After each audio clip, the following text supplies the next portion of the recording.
Luledielli aromatik mjekësor po shihet me interes në Bashkinë Maliq si një alternativë e re për diversifikimin e kulturave bujqësore dhe rritjen e të ardhurave për fermerët.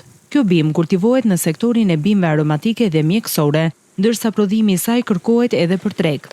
Po shohim kohët e fundit një shtim interesi për kultivimin e lulediellit aromatiko mjekësor. Kjo për arsye se kërkon më pak sipërfaqe, për një fitim më të madh për këtë njësi sipërfaqe në krahasim me kultura tradicionale që përdoren në këtë fushë. E kultivojmë në njësinë administrative Libonik, konkretisht në fshatin Vloçisht, në njësinë administrative Pirk. Bima është e ngjashme me misrin për sa i përket mënyrës së kultivimit dhe ciklit të saj jetësor. Ajo është një kulturë njëvjeçare, mbillet në pranverë dhe jep prodhim gjatë muajve të verës. Veçantia e lulediellit aromatik mjekësor është se mund të vilet disa herë gjatë sezonit, duke u ofruar fermerëve mundësi për një rendiment më të lartë dhe shfrytëzim efikas të tokës.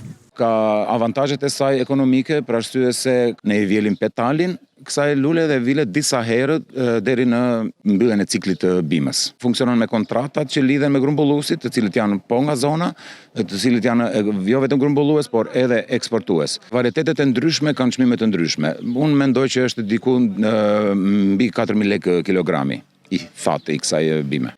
Specialistët e bujqësisë e konsiderojnë këtë kulturë si një mundësi të mirë për krijimin e vlerës së shtuar në fermë, ndërsa interesi në rritje në Bashkinë Maliq tregon se fermerët po orientohen drejt kulturave alternative me potencial ekonomik.